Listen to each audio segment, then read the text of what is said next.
Canada, the exciting highlight of the season is the Players 200 race at Mosport, bringing drivers and cars of international caliber to compete for the Players' Cup and $10,000 in Racetracks used to be built with the land, not on top of it.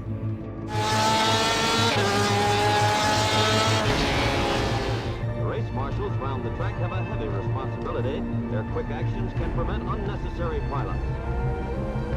They used to flow. They used to demand respect and bravery.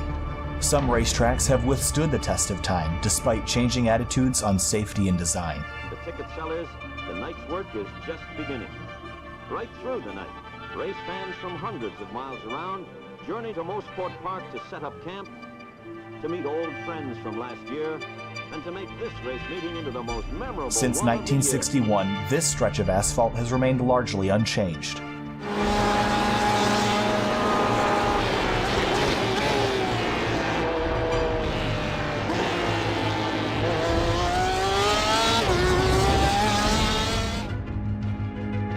If this pavement could speak, the stories it would tell. This is the first permanent motor racing facility in Canada, and they call it Mosport.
On the road to the Area Truck Series Championship, there are a whole bunch of corners, and so far this season, most of them have been lefts.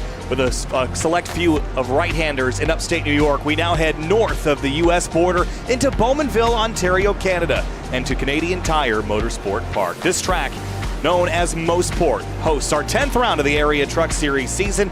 Delighted to be with you tonight. Kyle Heyer joined by Connor Horn. Connor, welcome aboard our second and final road race for the Area Truck Series. This one is a challenge, and this one could spark some fires that might not go out until the end of the championship. Yeah, there's definitely a lot going on right now, and it might get sparked up as we come towards championship competition time, I would say. There's obviously a lot of drivers who have stuck out this season, most notably James Skyerly, who's at the top of the leaderboard right now. What a surprise. But there's still so many drivers in this truck series that are capable of winning tonight, even with Skyerly, as a matter of fact. But there's still a lot that can go down towards this championship chase as we get closer and closer to the end of the regular season. This racetrack, built in 1961, about 2.5 miles in length. We will do 45 laps tonight, and that means we will do just about 450 corners. Moss Corner, named after Sterling Moss, who suggested the turn be changed in 1961. It originally was just a hairpin and then changed to a two-stage corner to make it what it is today. Here's a look at the points coming into the night. James Scioli locked with 3 wins on top of the board. Everyone else still fighting for spots. Eric Wineland, Danny Ware, the 2 on the bubble right now. Dustin Scruggs, Justin Munsell, and Michael Curhan. Based on his performance in the Cup race last night, could he be a wild card to win this race and lock himself into the playoffs? Definitely could be someone we see get close to the front. He was probably the closest, other than Jake Nichols, it's probably the closest we've seen anyone get to Scioli at the road courses, but he's only 6th on the leaderboard right now. A completely different track from Road America. I don't see many similarities apart from maybe the long straightaway, but he's definitely going to need to make up some points tonight. The bubble, as you said, got way more spread out after the results of that wild Atlanta finish. Wineland 17 points above the cut line to Danny Ware, and then Munsell, kind of surprised to see him down there. Curhan, as you noted, and JT Poole, who finished second last Tuesday night, excuse me. Big points, but that win could have changed so much for him. Look at him, 17th in points. Yeah, you're right. Not a lot of similarities between Road America and Canadian Tire Motorsport Park, but the 2 things that they do share, the road courses, and they do have some heavy braking zones, and maybe that's something that Curhan can set himself apart with and try to charge his way forward. Qualifying is underway here in just a moment's time.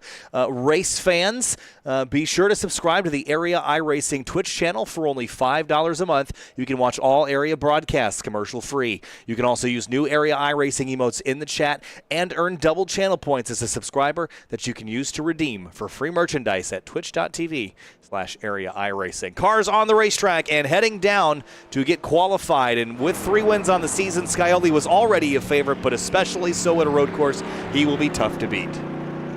Yeah, definitely going to be the guy to beat. The initial start's going to be really important for him to either get away or for whoever qualifies second and third to try to take a stab at getting the position done.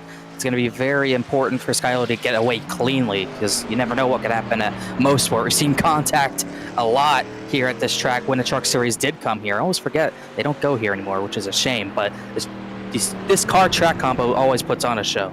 And Alan Elwood in the number 10, another driver to keep our eye on tonight. New livery, the Simrat Market colors on that number 10, so we'll keep our eyes on him. David Weishart is here again. We also already pointed out Michael Curhan as a potential threat to win this race. He is just getting rolling right now, and he says he's not Amby Turner, can't turn right. Well, he's already made it a right-hander down through turn 1, but we'll see how he does as he gets warmed up and gets up to pace here for this 2.5-mile lap. This is a fast racetrack, even in a stock car or stock truck, I suppose.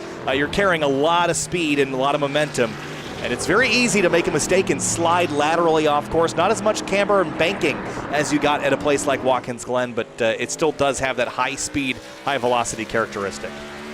Yeah, you're just, excuse me, definitely a lot of high-speed corners. Even turn 1, insanely high speed for the type of corner it is. It's hard to nail down. You see Ryan Swan had a little bit of a trouble through there, really slid the tires and got up on the curb big time. And then this second turn is really tough too, because if you go offline at any point through that corner, you're in the grass, and there is no saving you once you're out there. No, definitely not. If you go out into the grass, it is pretty much day over. You might as well pack it up on your way to the wall. It is just absolutely challenging. Ricky Hardin's going to give us a very unique perspective today. He's going to get the pedal cam set up for us, and we can watch the Pizza Socks get to work here as he slows down. He's working his way towards turn 3, and always interesting to watch the braking and the blipping on the downshift to get these things slowed down. Not a lot of brakes on these trucks. You can see him sawing at the wheel as well. Smooth is fast around here, but sometimes you got to get physical with it. This is one of those corners here downhill. You can make up so much time here into this part of the racetrack, downhill into a sort of an uphill right-hander. The rear of the truck will get out from under you if you're carrying too much speed, but he's able to do a great job getting through there, and really good job making those apexes on to this long straightaway. So James Scioli across the stripe at a 1:21.6. That's going to be a nice solid lap. JT Poole second place. That's a pretty solid lap as well. Here comes Curhan down into Moss Corner, trying to get the thing slowed up. Anna Sogak up to third place. Garrett Grant, Dustin Scruggs. It'll be important tonight for him to run well, as he's below that cut line for the playoffs. He runs 5th. Nobly for these guys. You do get 2 laps. If you want to use both laps, you can do that. So we'll see if that happens tonight, as you see Wineland, who's on that playoff cut line, trying to go down trying to go up this straightaway, a little uphill there that kind of throws off your braking balance into this sort of double right, longer double right than what we saw at the bottom of this straightaway. And then these corners made famous for however many Truck Series races finished with contact into these final 2 corners. But you see Wineland taking a pretty wide entrance there to get a straight exit. He does a good job doing that. Those last 2 corners, they just beg you for chaos every single time we're here. It doesn't matter what we're in, whether it's trucks, MX-5s, Porsches, that corner draws absolute pandemonium. This was the finale racetrack for the Porsche Esports Sprint Challenge Canada this year, and there was plenty of drama afoot in that race, and maybe some on display here as well tonight. Travis Beckner, potentially another driver to watch. He had a tough race last night, but battled back through it, and maybe he's one to watch here. Let's see what this time is. We'll see if he's one to watch, judging by his time, as he actually did go fastest in... Did he go fastest in practice? He did go fastest in practice. He was above Skyler, so we'll see what type of time he can put down here. 21.793. Not bad. It won't be pole, unless he can do something on lap 2. It's good enough for 4th. Yep. So, a little bit of a slip there at the exit of turn 1, and then this downhill left through turn 2. You mentioned how dangerous it is to get to the grass. But if you do that line right, you're not going to be next to the grass for very long. Then into turn 3, this is the right-hander here. Oh, a little bit of a slip, but he gathers it up. And gather it up, you can see it's probably not going to be a fast time with how much he's sliding the tires. That's another corner where you really, it's tough to wait on throttle there, because you see all that room to your left, you're thinking, man, I need to get over there and throttle up, but if you throttle up too early, it's another part of the track where if you're off track, you're not coming back, as he comes in. You hear and look at how much he's lighting the rear tires up, just trying to find any sort of grip. And that's after 1 lap. These drivers are going to have to do a number of laps on the tires to get to their fuel window tonight. Yeah, you're likely just going to do a one-stop race tonight, with it being a fairly short race. We were talking beforehand about it. It's not as short as maybe we expected it to be, but you're going to be making this a one-stop race, but you have to take care of your tires. That will be a huge conversation piece tonight. Are you maintaining your rear grip? Are you sliding those tires? Fronts, rears, doesn't seem to matter. If you beat them up, you're going to feel it. Beckner's getting physical with it now, just trying to find a little extra speed, but big drift across the stripe. It is going to be slower, I imagine, but by how much? Oh, yeah. 2 seconds. And that's just incredible to me. Yeah, 1.5, 2 seconds. It is incredible, but you could visibly see where he was losing the time. It was all those slides out of almost every single corner that was losing in time. So that's something everyone's going to have to deal with. That's just after 2 laps. These drivers are going to have to do at least 22 full laps to get to their fuel window, to get to halfway and do a one-stop here, as Daniel Ware is one of the few drivers who hasn't put a time down yet. One of the 3. Him, Bronson Stafford, Philip York. He'll come across the line to complete his first lap. What does it put him? 23.9, down in 22nd. Yeah, Stafford will not make an attempt, or at least has not so far. Ricky Harden is still on track, giving us the perspective here as he's just trying to maybe get a couple laps under his belt. He's run 4 here in qualifying, and you see him still sawing at the wheel in the race. That driving is going to burn up your tires, so you really have to be gentle on the throttle and gentle on the brakes, and just take care of your stuff. This is one of those places where you're racing the racetrack, and we're going to see a lot of drivers make their own mistakes tonight. Unforced errors will be the name of the game.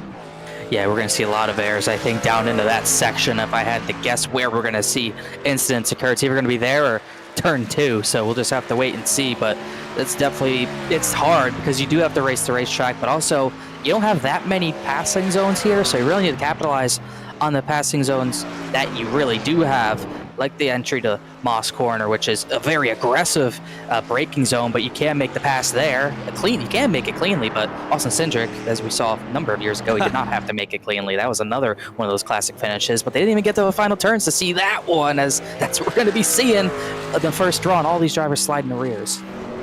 Cameron Hearn also engaging in a little extra practice here, and same with Danny Ware. And this is one of those nights that you can improve your own evening if you've done a little extra practice, but it has seemed clear to me that there are just some drivers that are just not road racers, and they're not looking forward to this. This is just a checkbox en route to getting to next week at IRP. Some drivers just have struggled to get comfortable here, Connor, and it's just something that you can mask a little bit with practice, but if you don't practice and you just give in, you're going to have a pretty miserable night. Yeah, there's no road course where you can really phone it in and be fast. The closest the best road course for that is maybe Watkins Glen, because for the NASCAR layout, it's pretty high speed, not too many rough corners. So it is definitely possible to maybe get a top 15 by not practicing at a track like Watkins Glen. But any other track that's bigger than that, like this track, like even Sonoma, you can't really do that. This is one of those tracks where you have to focus a lot of attention into practicing here to make yourself go fast and, be an actual competitor. So we'll see how many drivers are going to try to compete tonight and how many are really just not going to be on their game. Yeah, I was going to say Sonoma in particular is definitely a track you can't phone home. That's just a real technical racetrack. Now, this place is technical, but it's also fast. It kind of shares similarities of both Watkins Glen and Sonoma. And it's also got pretty gnarly curbs as well, curbs that you can't really use without upsetting the balance of the truck. So that's something that we'll have to keep our eye on tonight. So James Scioli, Alan Elwood on pole. Then it's Justin Munsell, Travis Beckner, and Michael Curhan, your top 5. I think we could have probably predicted some of that just based on the drivers' past results. But here's a quick look at the qualifying results. And you can see Scioli ahead by a tenth a lap here. That's going to be a pretty sizable advantage by the end of this race. Yeah, then he's up by a 10th, and look at the rest of a top 5. We're only separated by half of that, so those 4 are really going to be all on top of each other in the first few laps. Track position is going to be important at a track like this, and Alan Elwood could have it over those other 3. Yeah, there's a quick look down through the rest of the top 20, but with that complete, qualifying is over, and Scioli and Elwood will lead us to the green with the Roasted Gems Coffee starting lineup here in just a moment's time. Race fans, start your engines with a fresh cup of Roasted Gems coffee. Choose from some of the finest coffee beans from Colombia and Peru, or try the blended flavors of French vanilla and hazelnut. Use discount code AREA iRacing for 10% off your order at checkout at roastedgems.com. So we're just moments away from taking the green flag here at Canadian Tire Motorsports Park. Welcome back again to Sim TV. We've got a handful of drivers giving us some inside looks at their setups and their driving here tonight. We'll have JT Poole, Alan Elwood, Michael Curhan, Justin Munsell, Eric Wineland, David Weishart, and a couple more, all giving us some inside perspective with their unique driving position. So that should be a lot of fun to watch. So weather conditions also, Connor, let's talk about that here for a moment. As we head into this race, you're going to be looking squarely at the track temperature. 112 degrees right now is the track temp. That is hot, and it might get even hotter. There's just a couple clouds in the sky. Yeah, it's definitely going to take a while to come down. That was a big topic on last Thursday night with Xfinity at Atlanta with how hot it started. Everyone slipping and sliding around, but it's going to be a completely different animal here because you could slip and slide and kind of get away with it, as we saw the last 2 races that we had at Atlanta. This is not a place where you can slip and slide. You don't have runoff like at a lot of road courses these days. You have nothing. You have nowhere to hide really at Mosport. Turn 1, you go wide, you're in the gravel. Turn 2, you go wide, you're in the tire barriers and a lot of grass. There's trouble either side of this road course, and there's nowhere to hide if you put a tire off into the dirt, nowhere to hide if you try to outbrake someone and go off. You have danger all around you, and making those aggressive moves is not going to be possible at 112 track temp, so you really have to pick and choose your battles very wisely. I would say so as well. Let's roll through our Roasted Gems Coffee starting lineup, kicking things off on row number 1. That is James Scioli in the number 7. Alan Elwood lines up alongside him on that front row. He swept Watkins Glen. We'll see if he could sweep Road America and Mosport. Justin Munsell going to lead off that second row. He starts 3rd place in the Raycon Toyota Tundra. Travis Beckner, another Toyota Tundra, starting alongside him in 4th. In row number 3, it's Michael Curhan at his number 24 Ford F-150. JT Poole starts 6th in the number 26 Ford F-150 as well. Cameron Hearn was fast last night, but wrecked out with Ryan Hartz out of turn 2. He starts 7th, trying to redeem himself alongside David Weishart, who had a good recovery last night in 8th. 9th place, row 5, it's Mason Kane in the number 31 Toyota Tundra TRD Pro. Eric Wineland rolls off 10th in the 21 truck. Justin Anasogak won Daytona, has gone quiet since. He starts 11th tonight alongside the 42 Ford F-150 of Garrett Grant. 13th place is A.J. Roderick in his number 56 Silverado. Dustin Scruggs trying to find his way into the playoffs. Needs some good races and needs them quick. He starts 14th in the number 22 Toyota. A driver who did find his way to the playoffs for a win at Martinsville is the reigning champ, Brad Slaughter Jr. He starts 15th place alongside the 2 of Greg Mitchell. And Bryce Senesac starts 17th in the 09. Ricky Harden starts 18th in the number 15 Chevrolet. Shane Therian apparently drives on a controller. I don't know how he could do that. I tried it last night. It did not go well. He starts 19th. Dylan Lee alongside him starting 20th. In 21st place, it is Gary Waterworth in the number 12. He'll start alongside Tom Bourne in the number 16 Toyota Tundra TRD Pro. A lot of people might be surprised. Tom Bourne is the points leader tonight, so we'll see if Scioli can pass him. Looks likely, judging on their qualifying pace. Danny Ware starting 23rd place, Ryan Swan 24th. And in 25th place, it's Bobby Tinch in his number 54 Chevy. Bronson Stafford starts 26th in the number 61, and Philip York going to round out the rest of the field as we get prepped to go racing here in just a moment's time, Connor. Pick me a driver to win this race. I'm liking Scioli and Elwood. Those are easy picks, though. Is there someone else that we should keep our eyes on? I feel like aggressive driving is not going to play into it tonight, so I don't think Beckner's going to have the tire by the end of this. Give me Michael Curhan. He starts 5th. He had a lot of pace last night. Like we said, different track, but I think he has good pace tonight. I think he knows how to keep the tires on the truck, so if anyone's going to give a challenge at 7, I think it's Curhan.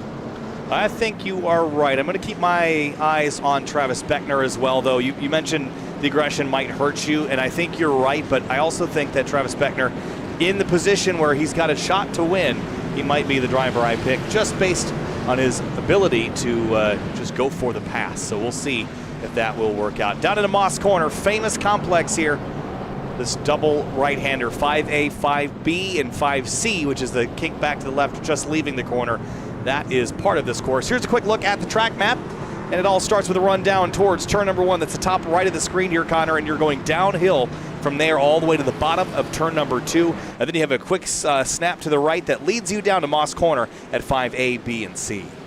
Yeah, Moss Corner is really treacherous. I've never met a corner entrance with more elevation change, I don't think. We got the corner exit at Laguna Seca. That's a very steep downhill, but this is a braking zone. It completely throws you off if you don't hit it correctly. And then after that, if you can get through there cleanly and not go too far wide to your left, you got a long uphill straightaway to deal with and a lot of time to think before your entrance to turn 8. Yeah, turn 8 is a good passing opportunity if you can get some overlap. But then after that, 9 and 10, you documented earlier how challenging those corners can be. 45 laps, and we're going to go green from start to finish. That will leave us with about 1 hour of race time tonight. James Scioli, Alan Elwood side by side for the start of this race. The 7 elects for the inside lane, as one would expect.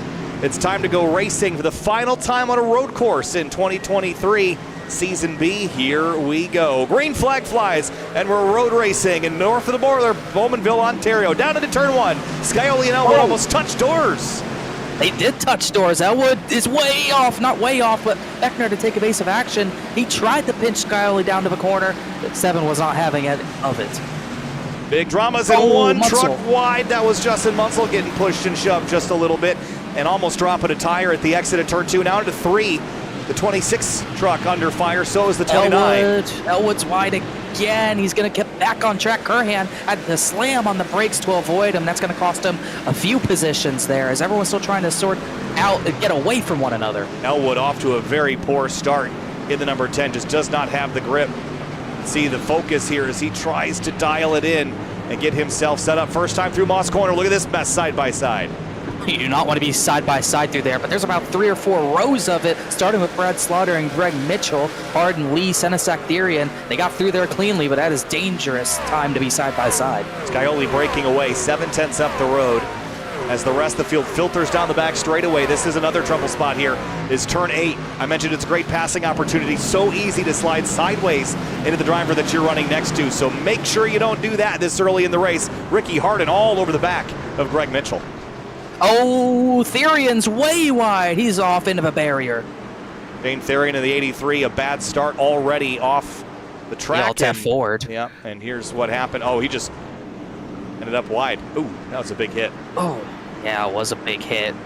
It seems like everyone else is, other than that single truck incident, there's definitely some beating and banging around the field, but it seems like everyone's survived for the time being, and that was a big first corner for Scioli. Kind of muscled his way clear of Alan Elwood, and it's kept him in the lead, and it's relegated Elwood all the way back to 6th. And look who's second place. Travis Beckner, a really strong start, but can he keep the tires under him for the length of a run? That's going to be his big challenge, is trying to maintain the tire grip. As Scioli's hot into turn 5.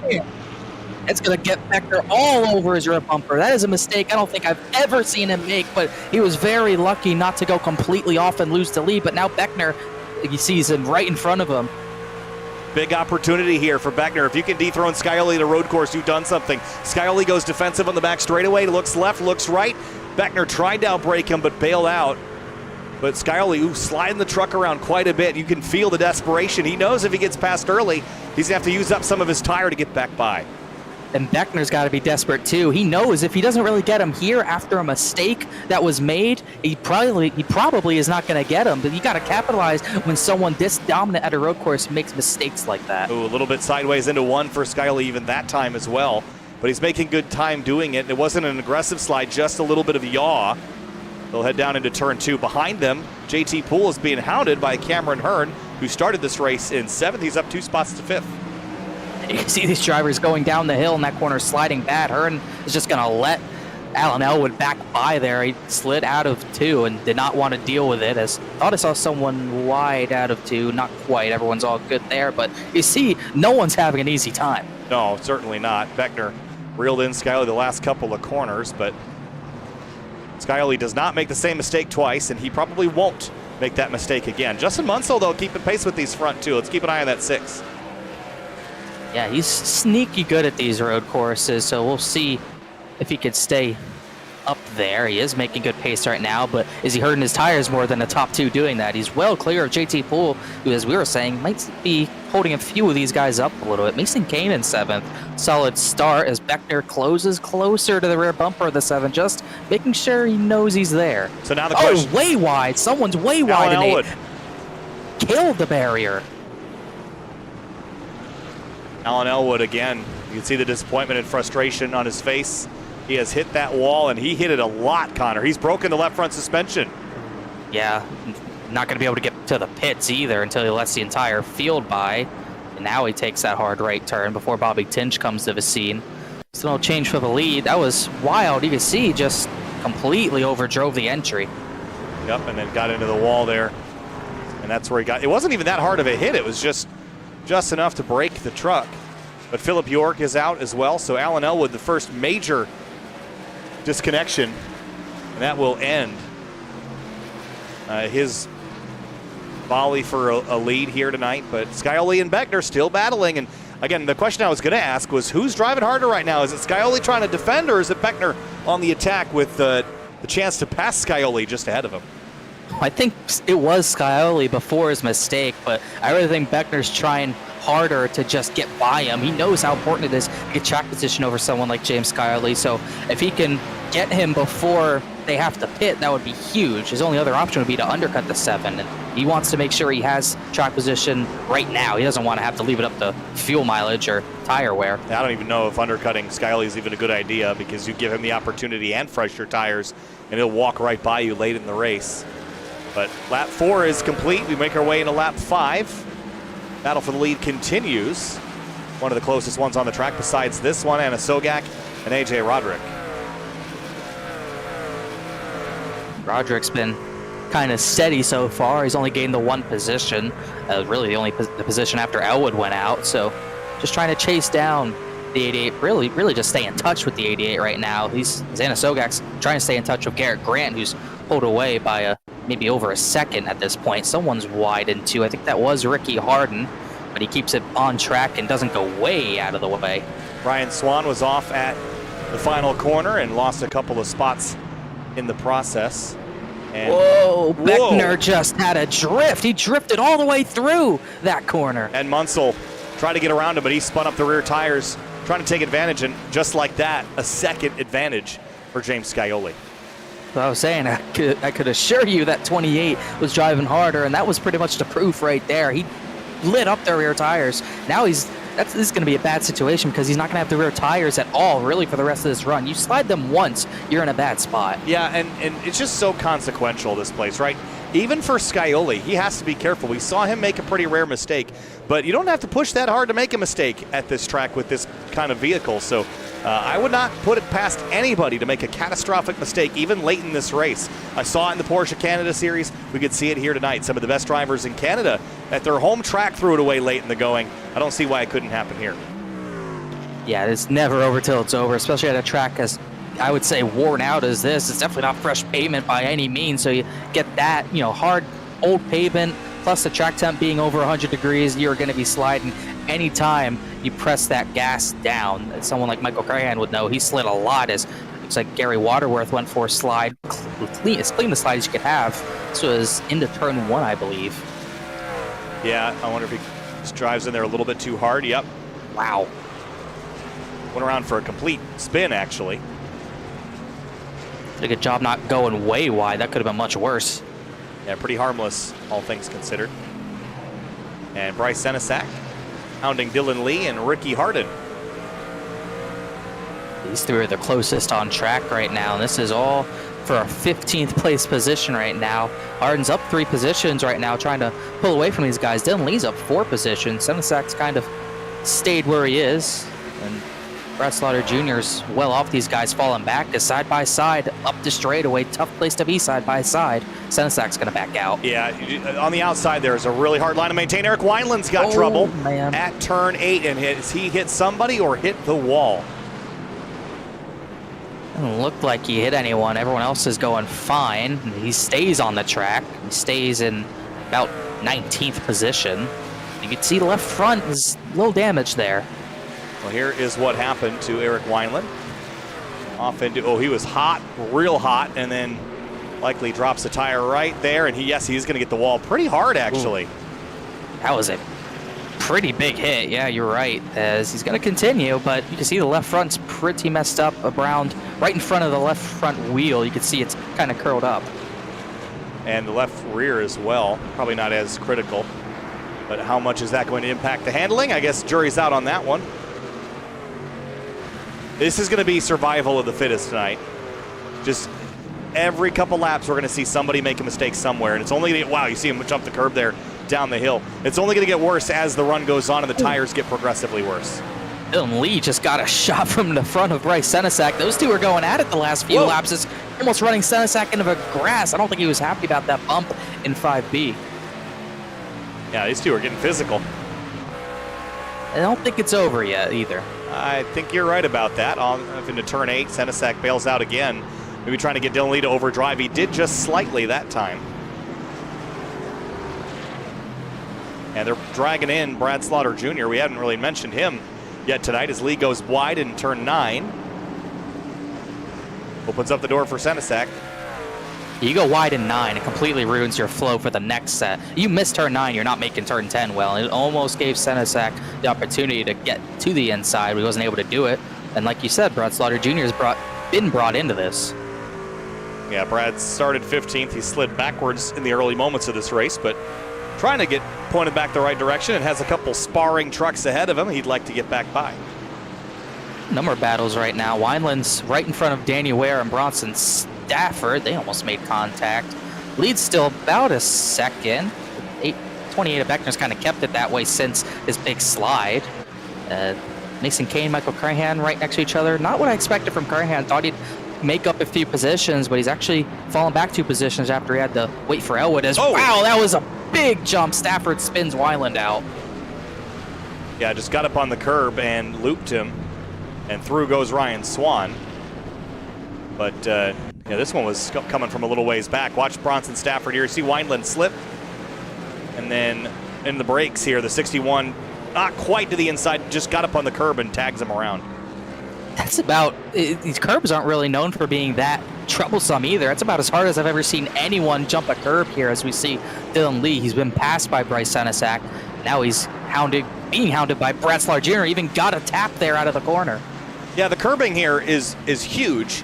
And the reason why it's not usually a problem is because you usually don't ride it here. But if you hit the blunt end of the curb, especially at 5, it can really launch you and send you for a ride. So that's what happened there. Is 25 trying to hold off Brad Slaughter Jr. Rides pretty close to the edge of the road here. Big moment for Lee. But he's hanging on to it, defending with all he's got. This is what 16th place means to these guys. Every spot matters. Slaughter doesn't need the win. Dylan Lee needs good runs and probably a win to make the playoffs, but he's doing a good job defending right now on the 8. And just ahead of them, a little bit of a scrum here. AJ Roderick, Justin Scruggs, And then Hardin and Senesac. We call it a scrug. Brett Slaughter Jr.'s got a run here on the 25 of Lee. It's just on the left rear, as Roderick and Scruggs are also side by side up in the 8. As two battles going on at the same time. That one sorts itself out before the corner. See if this one does. I think it will have to be subsided for now. Yeah, Beckner's lost another half a second to Scioli with pressure from behind from Justin Munsell. They've lost some ground, and then just behind JT Poole and Cameron Hearn. JT's rocking the Formula wheel tonight. Wow, look at, wow, Hearn really threw it in there. Holy cow. He was, I don't think he was searching for the rear bumper. He just completely missed the corner. It almost took out the 26 with him. That was wild. And that's not even the best battle on track right now. Yeah, the corners are, they have a little bit of camber and they invite you to charge them, but there's so much gravity at, and weight transfer at play that it's really easy to get it wrong. Justin Scruggs and AJ Roderick continue their fight for 11th. Then Ricky Hardin leading 14th on back into the corner as well. As this got two separate lines of 4 right now forming. For 10, you got one for 10th and one for 14th. And look at Anna Sogak swinging out wide on a run for Garrett Grant. He's someone who needs to string good runs together going into the playoffs. He, got the wins at Daytona to, lock in for Truck and Xfinity, but has not been able to really have many other runs that have stuck out this season. So just looking for momentum at some point before they get to the first playoff race. Yeah, looking for momentum at a road course is tricky, but sometimes you can find yourself in a good position. Take advantage of it. Will be one way or the other. You're either going to look for momentum, you circle the road courses as a place you can gain momentum, or either it could also be a place where you phoned it in and look for next week instead. But definitely depends on what you feel about turning left and right. Well, these drivers are going at it. Hardin, Senesac, Lee, Slaughter Jr. all fighting. It is awesome right now. These two groups are all over each other, and they're not giving an inch. Garrett Grant still holding up Anna Sogak. He slid out of the corner. As Slaughter Jr., I really thought he'd get by Lee right now, but he hasn't been able to do it. I think that's because Lee has nowhere to go because of Senesac, who's getting held up a little bit by Ricky Hart. Yeah, we are only about halfway through this first run. Slaughter almost into the back of Lee. He might have touched him there just a little bit, but we're only halfway through this first run, and these drivers are already begging for tires right now. Senesac put the bumper to Hardin now. He's getting physical. He hit the 25. Now he hit the 15. Sooner or later, I don't think they'll put up with that, but it keeps the 15 close up the straightaway. Ricky Hardin. Well, they're getting frisky. At the weaving. Yeah. You can't be really doing that. You got a braking zone coming up. Hardin really flew it in there. He's going to miss the corner. He's wide, and you see him correcting. He's going to keep it out of the wall, but he's going to lose a handful of spots. Much better than losing a truck, though, so good job at least getting through it. That puts Senesac at the front of this line, and now these three are all over each other. Slaughter tried to pull out, but he has nowhere to go because Lee has nowhere to go still. Something about road course racing in stock cars, you got to know how to crash. And I say that very literally. As soon as you get off the racetrack, you need to keep your hands straight and don't panic. Don't throw the truck or the car off course because... Oh, Senesac's way wide. Just as you said it, he's into the barriers. And that one is... Oh, Tom Bourne crashed hard, too, right next to him. He hit that wall a ton. That's a points leader, and he's a points... Daniel Ware is wide. He hit the tire barrier. A lot of chaos just happened, and Bourne did the same thing. But, he's going to hit the inside barrier hard. Yeah. And this is where Danny Ware comes in. Oh, man. So 2 trucks, big-time damage in one incident there, and that is destroyed. And he's the points leader, but once again, no wins. So this will drop him a little bit, and gotta hope he gets more security maybe next week, because that thing is junk. Yeah, that's about as torn up as you can get one of these things in the front end, at least. Yeah, big time. So all the while, James Scioli is expertly leading this race. He's led every lap so far. We're a long way from home, but Scioli has established himself at least a bit of a gap, but he hasn't been as much faster as I thought he would be. Does that make sense? No, I usually expect him to be a little bit faster, considering, Cup, it's hard to separate sometimes with how the tires just don't wear. But this one, you definitely have tire wear you have to manage. He's doing it well, but not pulling out a big of a lead as I thought he would. Beckner almost had a shot at him after the mistake. Beckner, as a matter of fact, was about a 10th faster last time by, as he's pulled away from Munsell a little bit. Well, this battle down through turn number 2 with Garrett Grant. Actually, this is now into Moss Corner here. Grant and Asogak, Roderick, Scruggs, and Mitchell, and a few others. This is a good fight. Bronson Stafford just crashed into. He went wide. So that'll be another truck out of this race as turn 2's taken names so far today. Garrett Grant's still leading this line. As you can see, Stafford way wide on entry, and he slammed that barrier on the end of it. Yeah, that's why they paved that in real life. Yeah, much better, I would say. David Weishart, I've talked a lot about him tonight, but a nice solid 7th place run so far. He has just been quietly lingering, and this is the kind of drive that will get you promoted up to the top 5 or top 3 just by being there. Yeah, definitely something he's going to have to be careful of. Just keeping on track should be all he needs for a decent finish, but also going to have to defend on Mason Kane, as Kane is kind of stuck behind the 29 for a number of laps already. This group is getting real racy back here for about 9th spot.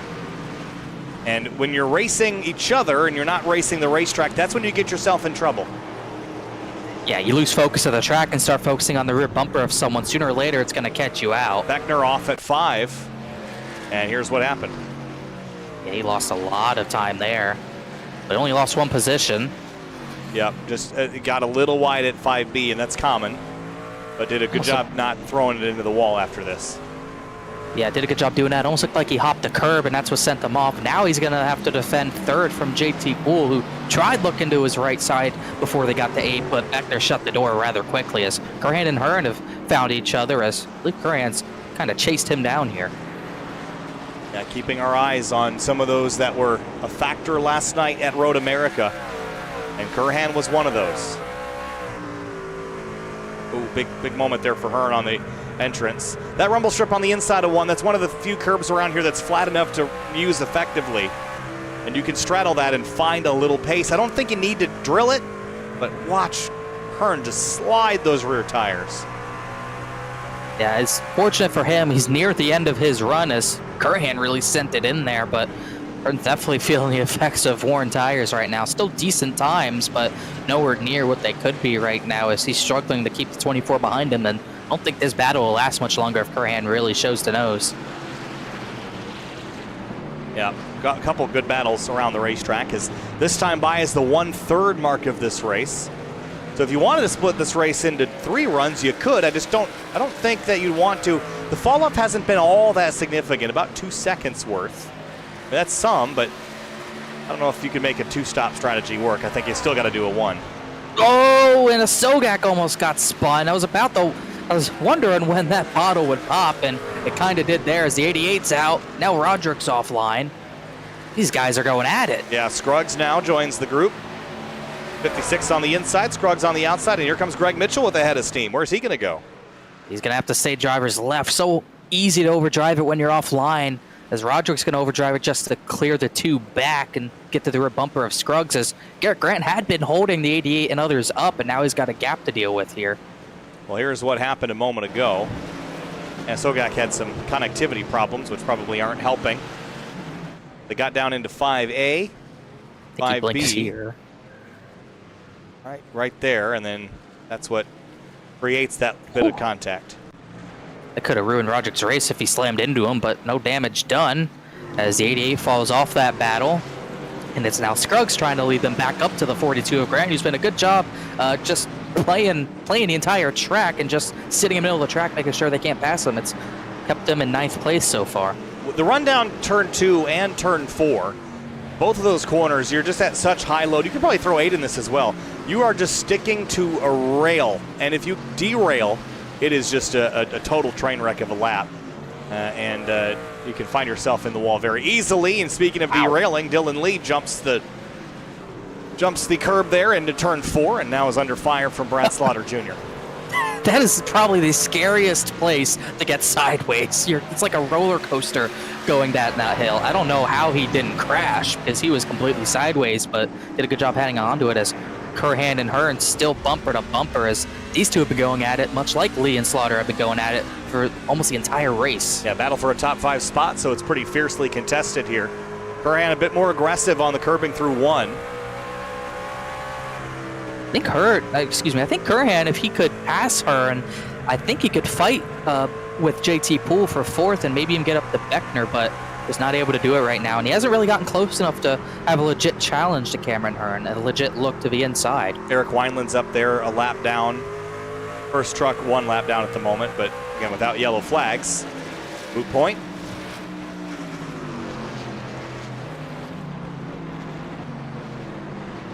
So hard to have a look to the inside. Hearn slides there, but it's hard to have a look to the driver's right into 5 because, yeah, you have room there to the right, but it closes up quickly. It's such a fast braking zone because it's downhill and it goes back uphill for the braking zone. It happens fast. You really have no time. If you're not right on the bumper of someone going downhill, you're not going to get to that position where you can get under them without making contact. Yeah, it's similar in some ways to Sonoma's turn 2, where you're going uphill, and because of the gravity assist, you can just get on the brakes so late. It makes that a hard sell as a passing opportunity. Dylan Lee has found himself turned around.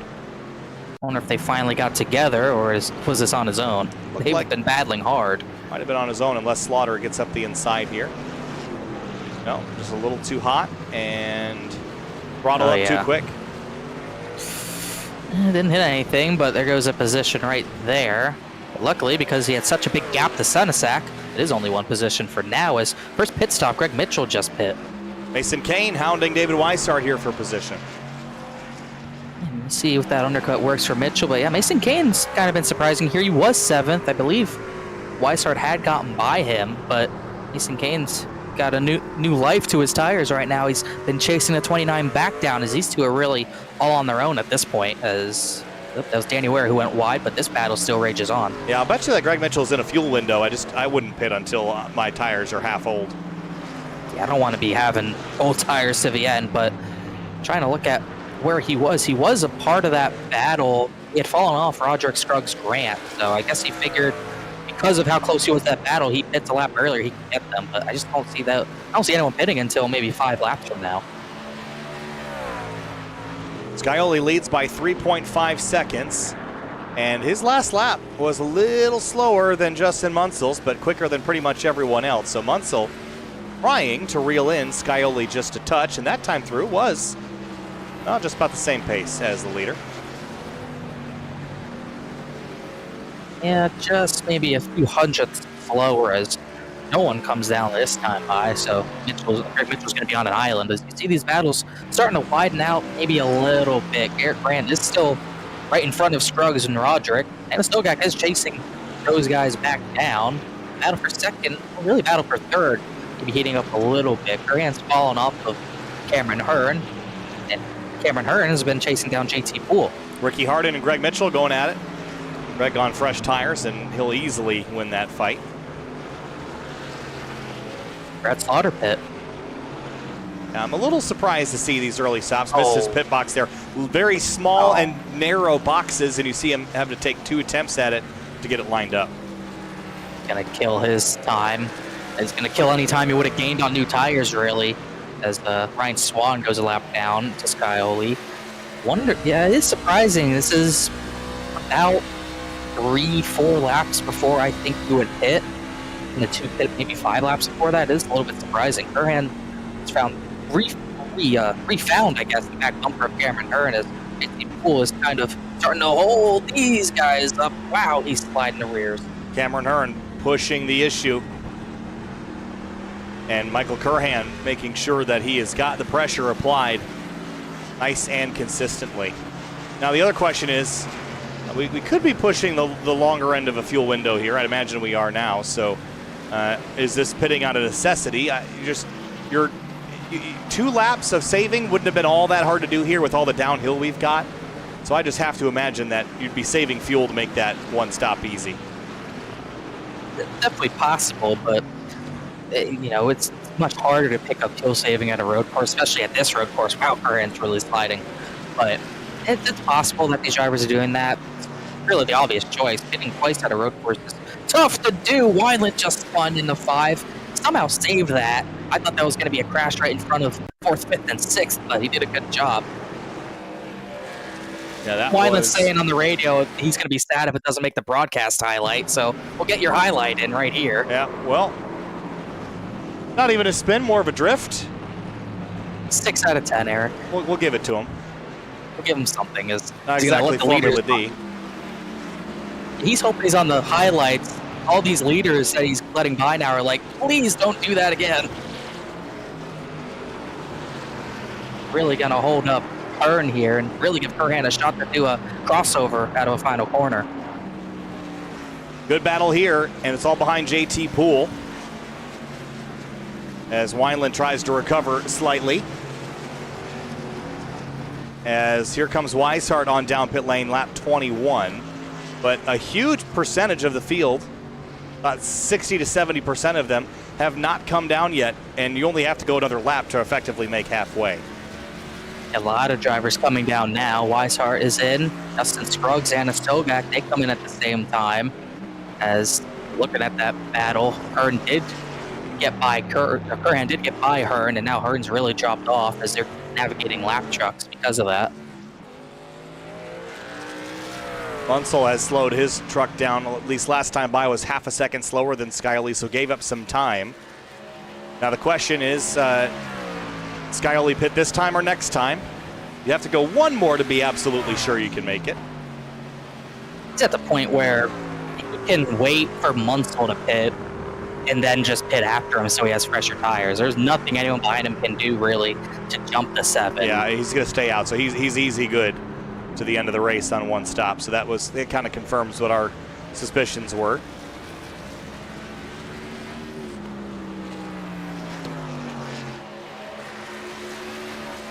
And battles have mostly fizzled. Here comes Hearn, though, onto pit lane. Yeah, we can see that's not surprising at all. We saw how much he was struggling on his tires. Dylan, that was Mason Kane who will follow him in. AJ Roderick and Garrett Grant fighting for 8th. Been a fun battle to watch these two. Garrett Grant's been at the front of this battle the entire night, too. Not letting anyone by him, doing a great job defending, but can't get away from any of these guys right now. No, he's been driving out the mirror for a while tonight. But next time by, we're at the halfway point, and I would expect to see a lot of drivers, or I guess the remainder of the drivers, come to pit road this time, including our leader, Scioli. Scioli's at the point he could probably run the fuel dry and still come out in the lead. Stennistak just hit. Waterworth's in, he had a slide.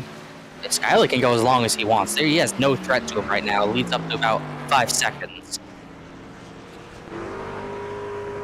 Will he stay out or will he hit pit lane? He is going to hit pit lane this time, right at halfway. Maximize the tire life, and on down he will go. And I'll bet Munsell follows. He does. Travis Beckner, he will stay out another lap.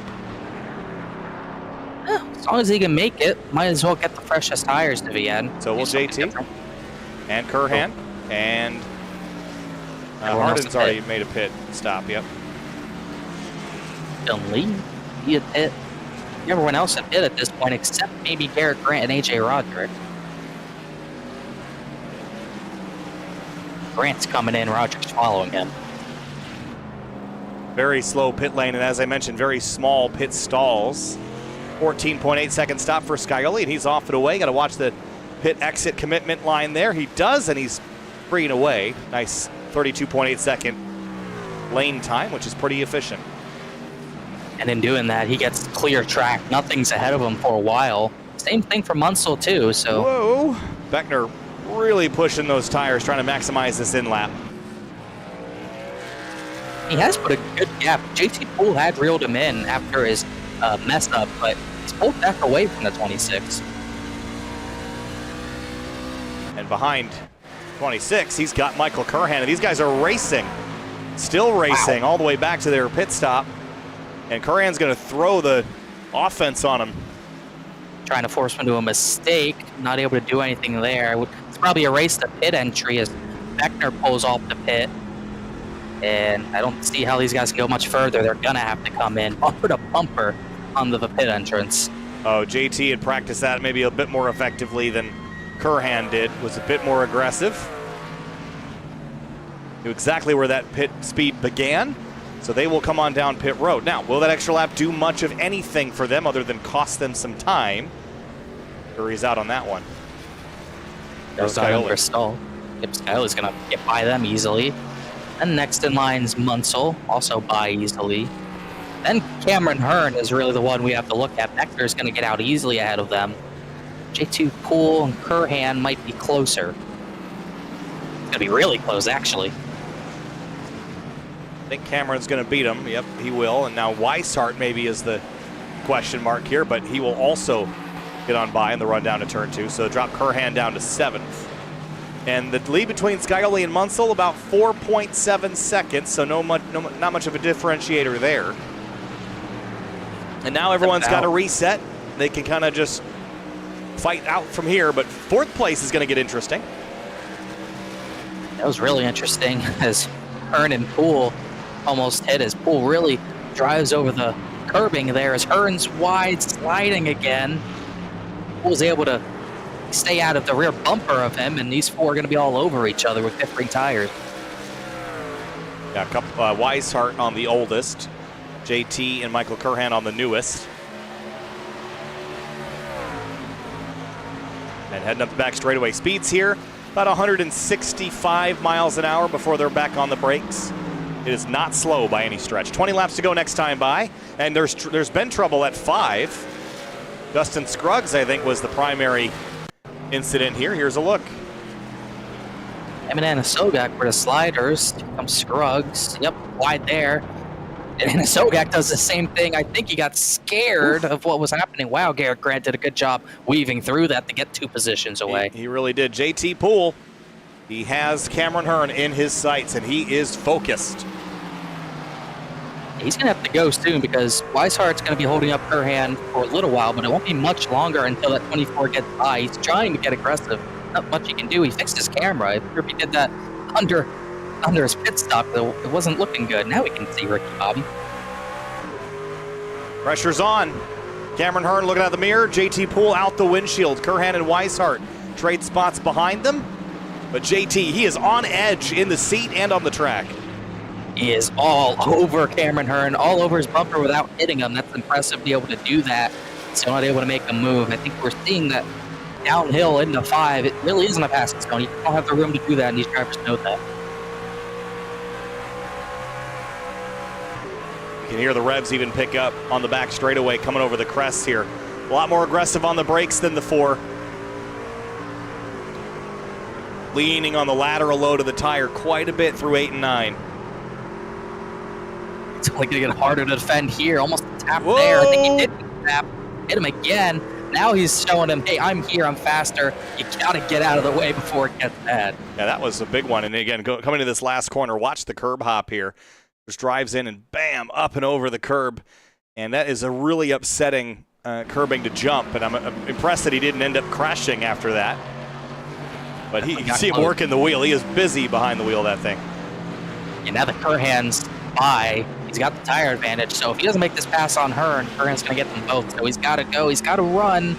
Looking to the driver's right. Hearn's trying to shut it down.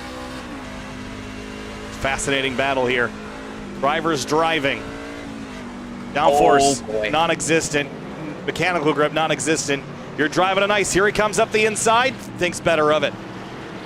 Yeah, that would not have gone over well. They definitely wouldn't have made contact, so he backs out of it, loses some time. Curhan was not able to really capitalize on it at all, though.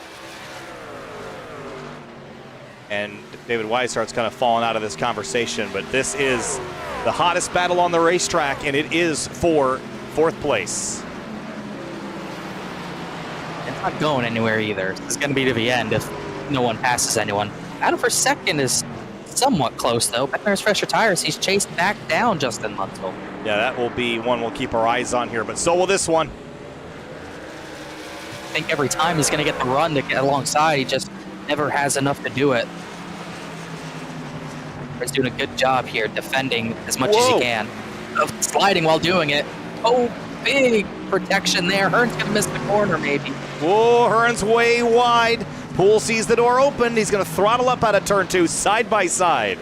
This is good stuff. He's doing everything he can. Curhan's trying to force the issue. He's back into the bumper of Hearn. Just Cameron Hearn's giving him no lane. Look at him shaking that wheel.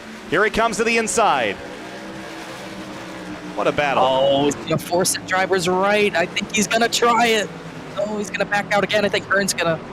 Oh, I thought he was going to miss the corner. This is incredible. This is road racing at its best. Take away all the aero, take away all the grip, take away the braking, and just wrestle a 3,500-pound beast around a 2.5-mile track. And these guys are on top of each other. Beckner is on Munsell now, so that battle is good, but you got a three-truck battle behind him. And Curhan watching all of it out the windshield, waiting for these two to come together. He's waiting for a lane himself. If JT Poole gets crossed up and messed up by Hearn, Curhan's going to take advantage of it. We'll see if he's able to do that before the 26 can get by. Oh, a really good run there for the 26 of Poole. Set that up nicely, but staying in line, waiting for a better opportunity. Being very respectful of Cameron Hearn, because Hearn is making it really hard on him.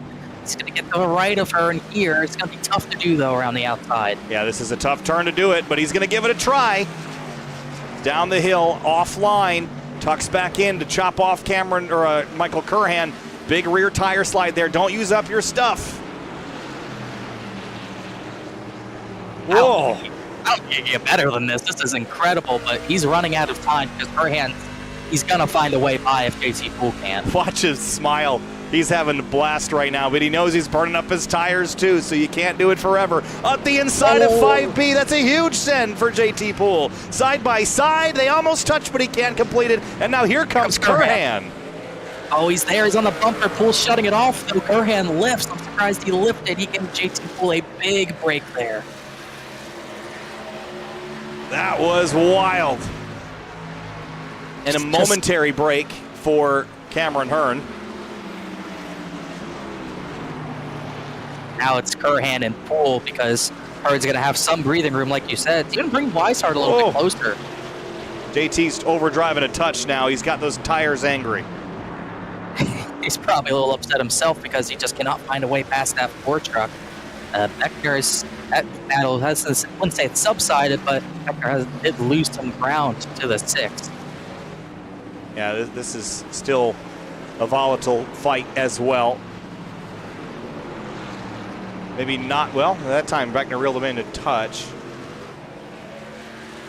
Well, let's go back to this one because I think this is where the action's going to be. Cameron Hearn's struggling a little bit, but he's been able to struggle in a way that doesn't leave him vulnerable. Big crash out of 5. Ricky Harden's crash. Whoa, whoa, whoa, look out right in front of Munsell. Right in front of him. Oh, it's going to be right in front of the other battle, too. He's going to get it back going until then. Oh, he came together with Bourne. Wow. It's kind of a slow, awkward get-together here. Skyley's going through him, too. I heard Skyley was upset. I don't think he was upset they weren't letting him by. Yeah, I don't think he expected Bourne to get to his left. Now he's letting bad time to let the leaders by. Oh, this is awkward for Poole on the outside. Oh, he hit him. Oh.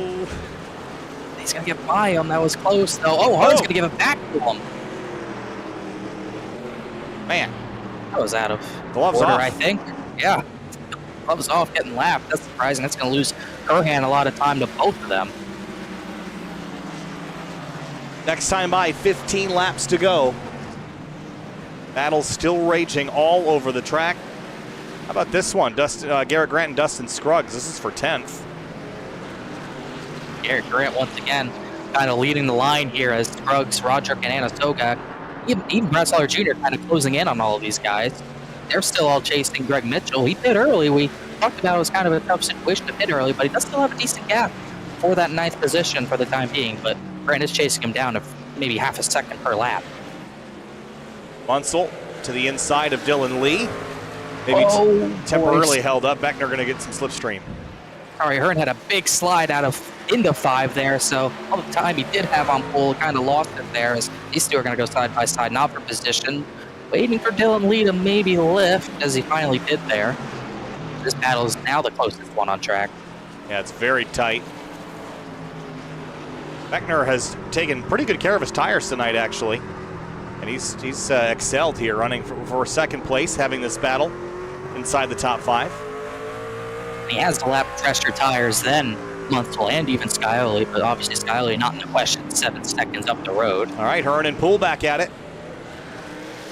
And Curhan. Waiting in the wings. Whoa, JT real sideways into one. As far as this battle goes, I would put my money on Curhan to take them both. I think he'll have the advantage by the time we get even 5 laps from now, just tire-wise. I think he's not having to push as much as these two. He's just able to follow and kind of smile and wave at this battle. Good 3-truck battle for 4th place. And it just continues. Lap after lap, they're slipping and sliding. I'm actually surprised. Whoa, big defense there from Poole onto Curhan. I'm just surprised Weishart hasn't been able to keep better pace with this, but just unable to push and involve himself in this battle for 4th. Yeah, he hit maybe about 3 laps before Curhan did, so tires are definitely struggling right now. As Mason Kane hit 2 laps after him, he's closing back in on the 29, so that could be a battle to the end. Up the back straightaway. Curhan closing in on JT Poole again. Curhan's been pretty patient with these two.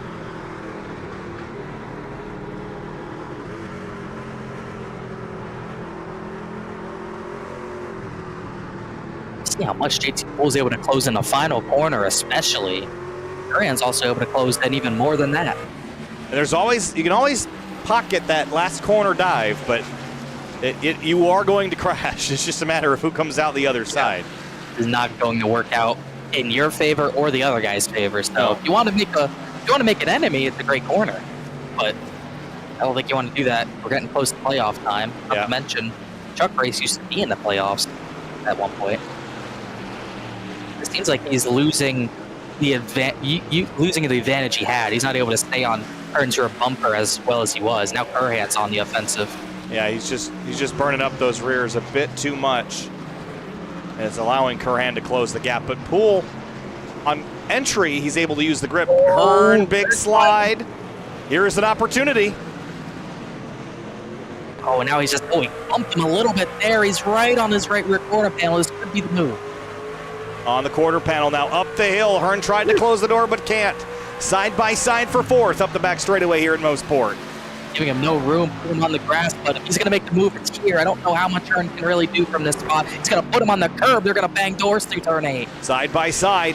Hearn's got the preferred line now for the left-hander at 9. But Poole's got overlap, and he's going to take the advantage to the final corner, but can he keep the grip underneath him? Hearn crosses him over, but can't get to him. Poole defends excellently on corner exit and grabs the spot away. And that was a pass about 5 laps. It was like 8 laps in the making. He did a good job bravely keeping it to the right of Hearn up the straightaway even when he was getting no groove to work with. Really good job. Now Curhan's turn. Was the 4 just the cork in the bottle here, or are both of them faster than the 4? One way to find out, but Curhan's not really on the bumper of Hearn. Hearn's staying with JT Poole a little bit here. Not letting him get too far away. JT's advantage was in the braking zones, but corner exit, Hearn was doing pretty well. That's why he was able to defend for so long. Hearn, kind of the same thing there. He really didn't get a good entrance. Stay with the 26, as we're kind of spaced apart there, as Curhan not able to stay with the 4 just as well. So I think Curhan was benefiting from the battle. We'll have to see the lap before we can say that, as Beckner's fallen off the Munsell a little bit. They were bumper to bumper, not quite anymore. And Garrett Grant, Dustin Scruggs are still right on top of one another, as this battle not quite over yet as Tom Bourne lets him by. Far from over. Cameron has not been dispatched. He took a swipe with a sword, but he didn't finish the kill. We'll see if... Sorry, I was going to say, and we are running out of laps, too. That too, yeah. I almost forgot that it was 45. I was thinking 40, but yeah, we are still running out of laps. Because I am surprised. I thought JT would kind of get away with how long he was hounding the 4, but it's still right there just in case Poole makes a mistake. I don't know if it's. I just think it's one of those things where if you're the driver that's being hunted, you're the one that's slower. It just feels like that. That any trailing driver has the advantage because he's able to keep pressure on the driver ahead. And Hearn is back in a preferred position if that's the case.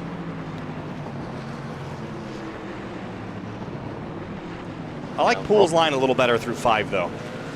Yeah, I think it's a little better, especially for entry, as he lost a little bit there, Hearn did, just because of the entry. It's really, like we're talking about, that's really, even when he's not behind the 4, he's making such a big difference on the way he's getting into a braking zone. Well, it's not allowing Hearn to really do anything. No, and the other thing is JT is treating 5A and 5B like one continuous corner, and that's really efficient from a driving perspective.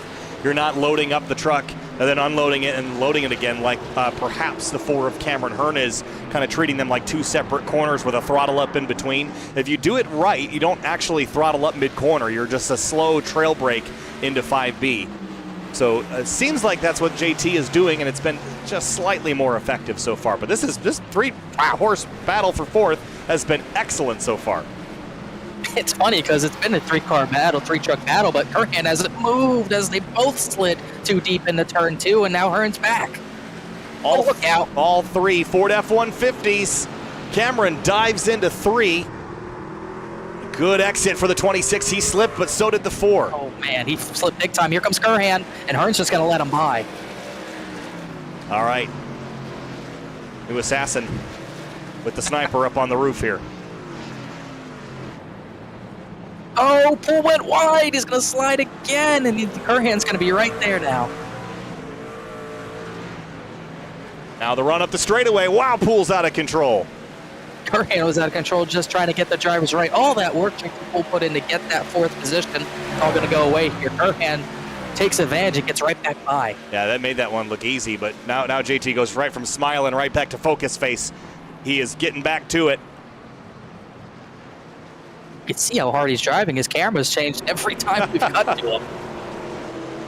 He's been trying to adjust it for us, but he has been focused on the task at hand as of late. Curhan, a little slidey. 10 laps to go.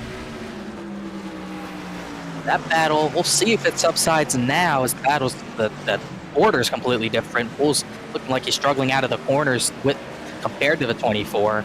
That battle is kind of subsiding. Weishart's still getting reeled in by Mason Kane. Not quite a battle yet. Muntz was pulled away from Beckner. We've effectively inverted this fight. It was JT in the middle, Curhan trailing and Hearn leading, but they've swapped the nose and tail of that trio. Bad news for just Anna Sogak fans. Looks like his internet finally gave out. He was running 14th. That is a shame. Well, these 3 have been the show the last 15 laps or so. Really ever since the pit stop. And they will continue to be. Cameron Hearn throttles up, and JT and Cameron are back at it again, and Curhan is gone. Yeah, he's going to check out from this battle. The only issue with this, he's not going to have anything else to gain, as those 2 go side by side in the 8 possibly. It's already another 13 seconds to Beckner as they're going to get door to door again through turn 8. Ooh, great defending. Poole tried. He did shut off the crossover. Hearn looks like he has the advantage now. Yeah, Hearn a little bit quicker at the moment. How much of the rear tires slid on the 26? Is it too much to cling to? No other battles at the moment are this hot except for this one. Brad Slaughter Jr. and Dustin Scruggs.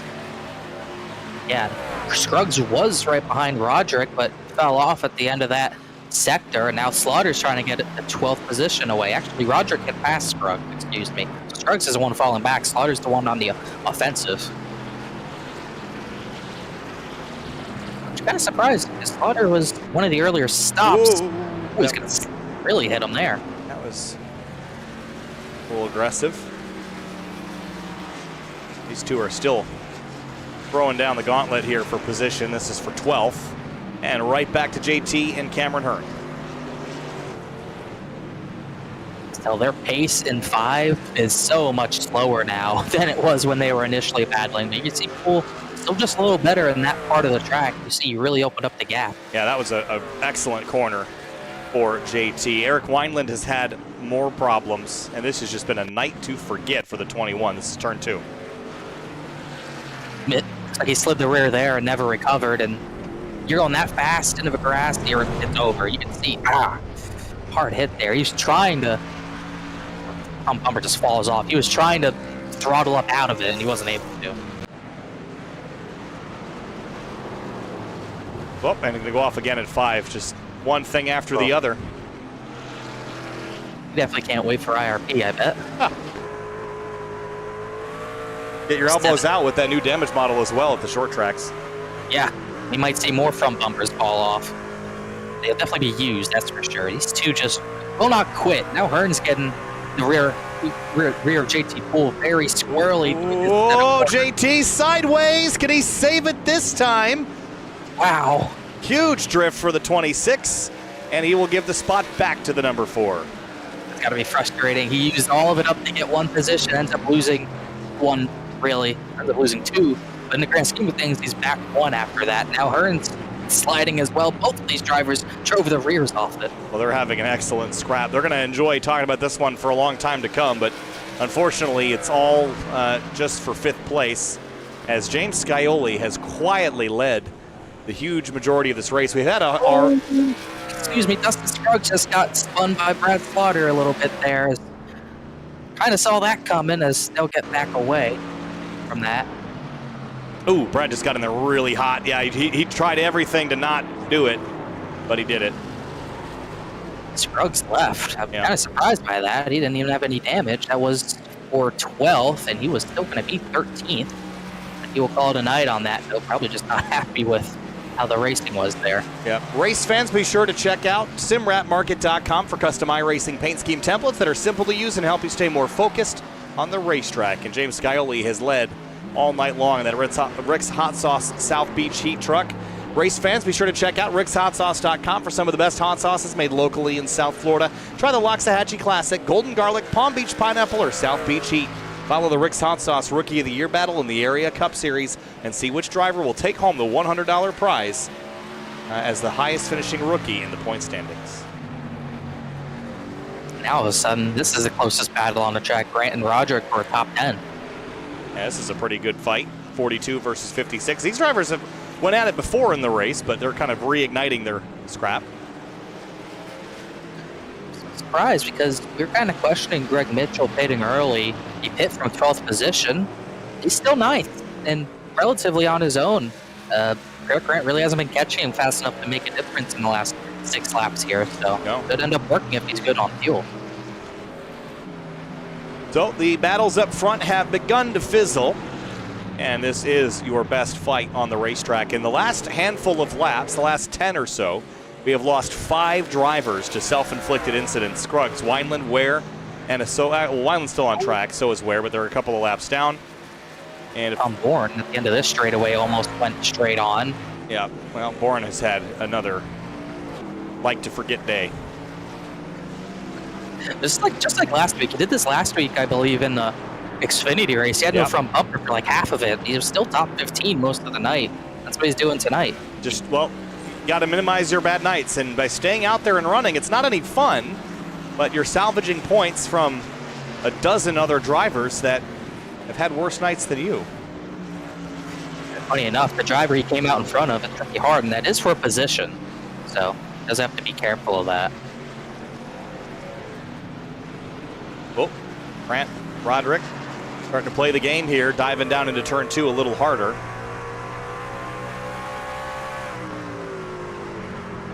What is it with Fizika's trucks on defense tonight?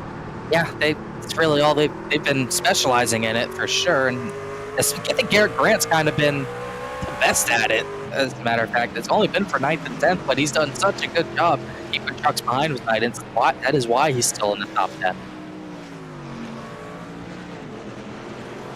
Still clinging into the spot. Recording another top 10 in the books. That will matter. That will factor in.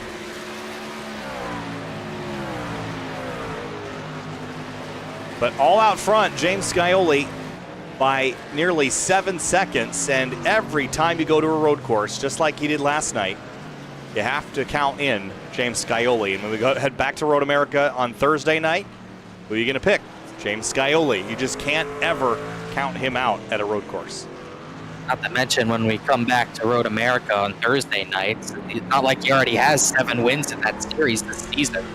So that series is not even a road course. It's everything dominated. So even harder to bet against him in 2 nights. Yeah. Last couple laps are taking a while to get through, though. The pace has slowed down a lot. Most of the field down into the 26s for lap times. Struggling to keep grip on a hot racetrack. JT Poole, Mason Kane. JT now on heavy defense. You can tell he used everything trying to get by Hearn, and he used too much of it. Clearly, he was 2 seconds slower than Mason Kane last time by. That was a chop. That was close. Yeah, Kane didn't really have overlap, but he threw it down there expecting to get some.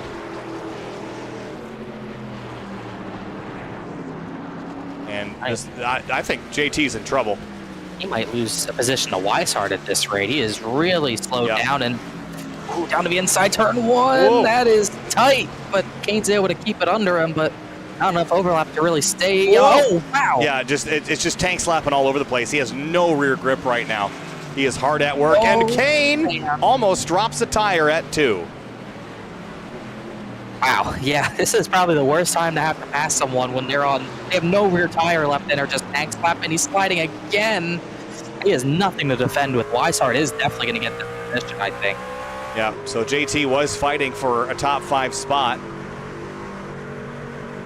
What could have been 4th, and he might end up 8th.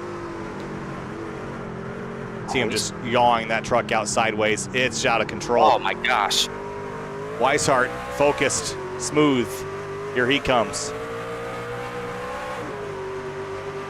Nothing JT can do about this. Just gets motored on by. Literally can't even go full throttle up straight away until about halfway through. Poole and Kane are jawing back and forth. I'm not sure about what, but the battle right now is for this 7th position. Weishart's got to be careful with JT with so low grip on the inside. You don't want to end up getting crashed. JT defends with sheer might, just out of control. It's just a matter of time, and I think David should be pretty patient with this one. Yeah, he's going to have a lot of patience with how slow the 26 is right now with no rear tire. I wouldn't be surprised if the tires are reading 0%. He's used up that much of it. This is probably the worst we've seen it, but Poole's trying his best here. Watch this. Dangerous for Poole if he overshoots this. Keeps it on course. Wow, I can't believe he's stayed ahead of him this long. And this is a corner he's been sliding through the last few laps. You can see he's still sliding. And he's making Weishart have to work for it pretty hard as well, but this time David will now have some overlap. If he can keep it, he will have it. JT throttles up, though, and again, the maintenance defense has been excellent. Oh, that might have been too far. I don't know how he made that work. He's just driving the wheels off it at this point, Connor, and literally. Yes, quite literally. Grant and Roderick aren't doing anything nearly like this. JT Poole saying on the radio he thinks he broke a sway bar. With the way it's going back and forth, maybe he did, but that is how much rear tire stability, how much saving tires matter here. You cannot go full out for the first maybe 10 laps of the run and think you're going to make it to the end just fine. This is what can happen if you overstimulate them. Yeah, he's got nothing now. Back to 8th place for JT Poole, and thankfully that should be as far as he falls, provided he keeps it on the road. Yeah, so where does that leave Scioli? About halfway through the second to last lap. He's still in the 23-second bracket mostly. 23 nines, 24 flats. He's been very, very consistent. That's pretty impressive stuff. Most of the field is about 4 seconds off their best pace. Maybe 3, but Scioli only 2. Grant are still pretty close, but I don't know if Roderick has enough to get by the 42 before this race ends, and they won't get the Greg Mitchell. So really good strategy by the 2 here tonight. Well, Scioli's got 3 wins on the season. One of them at Charlotte, one of them at Darlington. The other was at Watkins Glen, the only other road course here on the season, and all he has to do is make it another 2.4 miles and he'll pick up his 4th win of the season and another win on a road course.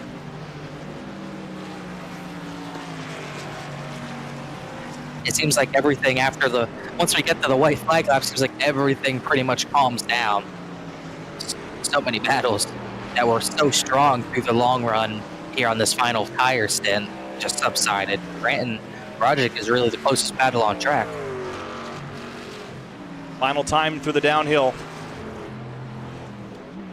for the 7 of James Scioli. Through 5A, 5B, then 5C.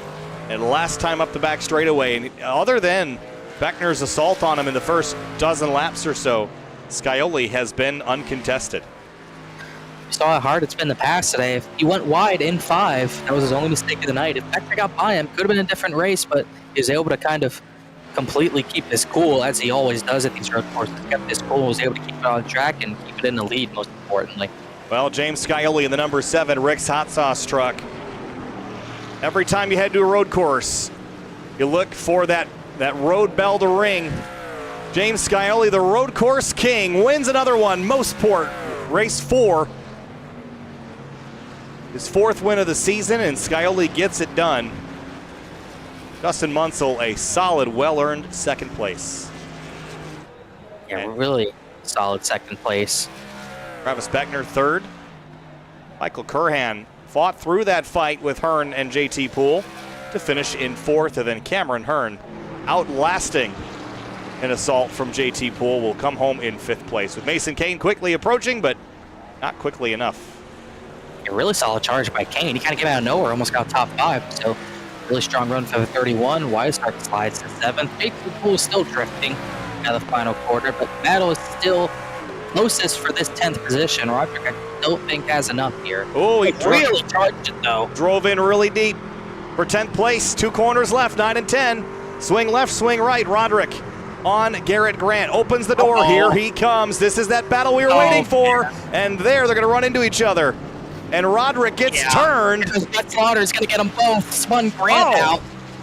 Well, there's the... That was what we were looking for in that final corner chaos. Didn't think it would be for 10. Look at Roderick reversing. Is he going to get him? Hard's trying to push him across. Yeah, we got our chaos. Oh, we got it. We got it all right. We saw that happening. when we saw his entrance in the turn 8, we saw that coming. Oh, we saw it coming from a long ways away. And that was never going to work. No, but 42 just said thanks for that, and then pow. That's how he gets rewarded. And Brad Slaughter Jr. picks up 10th place after all that. That was the greatest finish for 10th place ever. Greatest maybe to some, but let's have a look at the race results here for Mosport, round number 10 of the Area Truck Series season. James Scioli gets it done. 4th win on the season, and Justin Munsell, Travis Beckner, the rest of your podium. Cameron Hearn again, well-earned 5th spot. Same with Michael Curhan in 4th. JT Poole fought all he could, Connor, but disappointing 8th for the 26. Definitely going to be disappointing. If he could kept the rear tires on it, he might have been able to come away with a top 5 or at least a top 6, but drove the tires off it. Weishart just picked too early to make a difference. Greg Mitchell with an early pit stop, the undercut, surprising to us, kind of worked, got him in the top 10, and obviously for that last lap chaos, Brad Slaughter Jr. Snuck a top 10 out of there. Well, Garrett Grant and AJ Roderick fought hard for 10th, and nobody won. 11th for the 42 and 12th for the 56. Senesac Bourne suffers through a terrible night, but will grab a 14th, all things considered, not that bad. Then Ricky Harden, Eric Wineland, Danny Ware, Scruggs, Anna Sogak, and Dylan Lee, and that's where the troubles really started for the rest of this field here, Connor. Lots of out and damaged for the rest of the runners. Shane Theory and Philip York, they didn't even make it a lap. Elwood, who was kind of the biggest surprise there, so fast, the qualified runner-up to Scioli, but just like the 83, just had trouble from the very beginning, and the crash into turn 8 was pretty much sealed the deal. Obviously, Finch and Stafford, Waterworth, didn't talk about them a lot. They had early troubles too. Well, one of the drivers that finished it well and put some pressure on Scioli early, but ended up on the podium inside the top 5. Travis Beckner brings the 28 truck home in 3rd. Travis, some strong pace early, but couldn't keep it up with Scioli. But a top 5, not a bad run tonight, I'd say. Yeah, just too many mistakes there at the beginning of the race. Then after that, I couldn't get it couldn't get it back going, and then I got stuck behind the 6 car there for a while trying to save tire, but it ended up burning up my tires. Dirty air was so bad, just couldn't get it going after I slid off the track when I wheel hopped it going into the double right-hander. Seemed like tonight the track temperature was a factor, just not a lot of grip in general. How did you manage your rear tires? You got a tendency to be really aggressive behind the wheel, but tonight you kept your pace pretty well. Yeah, I mean, right there, I was sliding through turn 2.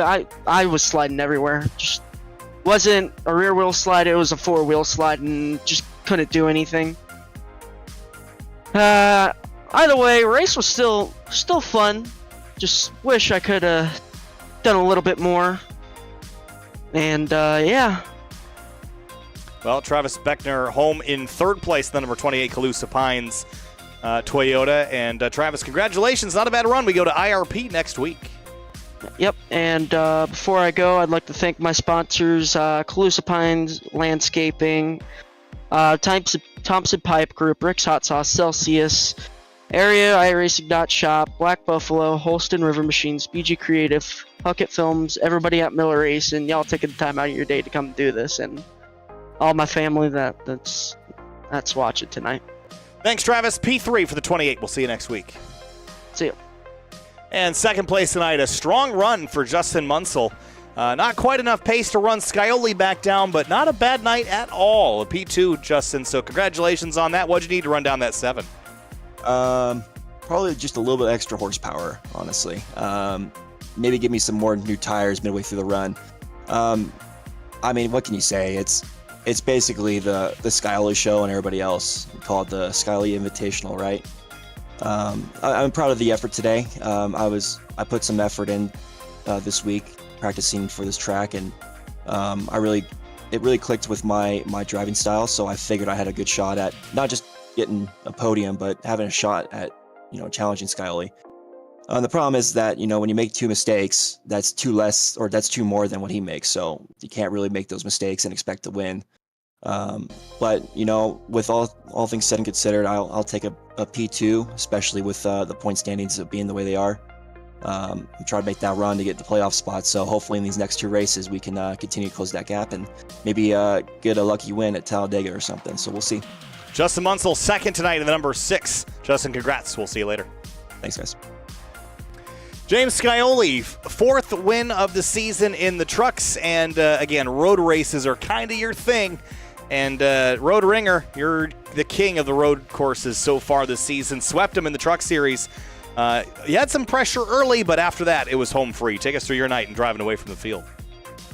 Yeah, I just needed to get through the first couple laps clean. Going on green's tough in these things. You never know what's going to happen behind you, what could snowball and end up getting into you. And I got a little bit loose and in turn 1 and just wanted to make sure that I was clear of Allen, and luckily I was and could kind of sail off there for a while. But us top 3, Munsell and Beckner, I mean, they're really good road racers too. When we all got clean laps, I felt like we were all really similar on lap times. It's so hard to nail this lap. This track's a lot of fun. It's really unique. I know we all made pretty big mistakes in that like uphill hairpin right. I mean, it's so unique, so fun to drive. So just all about limited mistakes and trying to keep the rear tires on it. It was a tough setup to drive, but I had a lot of fun. Well, James, congratulations picking up another one at the road courses. It's been your week so far. Congratulations, and we'll see you next week. IRP next up on the schedule for the trucks. Thanks, guys. Huge shout out to you guys in the broadcast booth for everything you guys do, capturing these races, and then the admins as well. We definitely couldn't do it without them, so I appreciate them for taking their time out of their schedules to let us do this. And Coach Scioli, I've been saying it a lot this year. Still get you $7 off at rickshotsauce.com. Thanks to Dandles Candles, Butt Kicker, Chris Sports Cards, and Matco Tools all for being on the truck. And DWR has been killing it this year, so hopefully we can keep it going. James Scioli, your winner from Mosport. Thanks, James. Thanks, guys. Kind of wrapping things up from Canadian Tire Motorsport Park. This track is great. We saw some epic battles tonight. And for the 3 drivers, JT Poole, Cameron Hearn, and Michael Curhan, they are going to get some calls from Hollywood because that was a heck of a show. Yeah, that was incredible stuff, no doubt about it. That was probably the greatest battle of the season on road courses in any series. We'll see what we get Thursday night, though. Back to Road America, the Xfinity Series, and another chance for James Scully to sweep another week of racing, just like he did when all 3 series went to the Glen. Yeah, those 3 battling for 4th was entertaining, but there's no betting against Skyler when it comes to a road course. I believe that's his 13th win of the season across all 3 series. He can't be stopped right now. He could literally win all 3 championships the way he's driving right now. It is insane how consistent he is and how fast he is. Consistency and speed. You put those 2 together, it's the most unbeatable driver, and that's what he's been this season. He has been unstoppable in pretty much everything, everywhere, but especially in the Florida State Builders Pro Series, where we're headed to Road America, the National Park of Speed tomorrow. It is the Jurassic Park of motorsport. What monster will come out on top tomorrow? We'll see you there. No, not tomorrow. Thursday night, we'll see you there. Kyle Heyer with Connor Horn bringing to the action. We'll see you Thursday night.